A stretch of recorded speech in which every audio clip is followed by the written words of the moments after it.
गावरानी चिकन मसाला बनवण्यासाठी 2 मोठे कांदे घेतले, धने घेतले 2 टेबलस्पून आणि ते दोन्हीही भाजून घ्यायचे। आलं लसणाची पेस्ट बनवायची। आलं घेतलं आणि लसूण घेतले 4-5 कड्या आणि एक जिरं घेतलं आणि 4-5 मिरच्या घेतल्या, त्याची आपण पेस्ट बनवली। आता कोथिंबीर घ्यायची, त्यामध्ये 1 चमचा दही घालायचं, त्याचीही आपण हिरवी पेस्ट बनवून घेऊया। आणि आता कोथिंबीरची पेस्ट, आलं लसणाची पेस्ट आणि कांद्याची पेस्ट ही आपली तयार झालेली आहे 1 किलो चिकनमध्ये।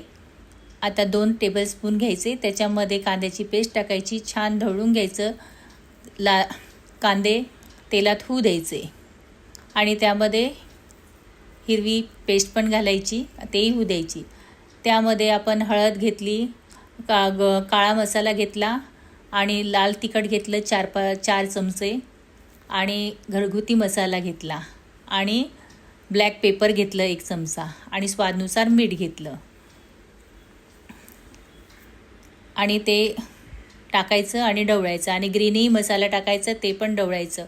पाणी घालायचं, जे आपण मिक्सीला लावलेलं त्या पुसून ते पाणी घातलं आहे मी आणि ते चांगलं ढवळायचं आणि आता उकळी येऊ द्यायची। उकळी आली की त्यामध्ये आपण चिकन घालूया।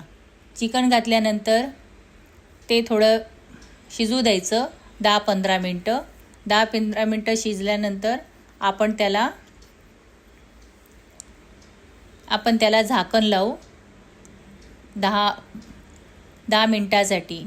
10 मिनटासाठी शिजल्यानंतर बघा किती छान शिजलं आणि सुगंधही मस्त येतो आहे। गावरानी चिकन हे खायला पण चांगलं लागतं। असं आता आपलं चिकन तयार झालं आहे। कोथिंबीर घातली आहे। तुम्ही माझ्या चॅनल लाईक आणि सबस्क्राईब करा। माझे चॅनल तुम्ही बघत राहा।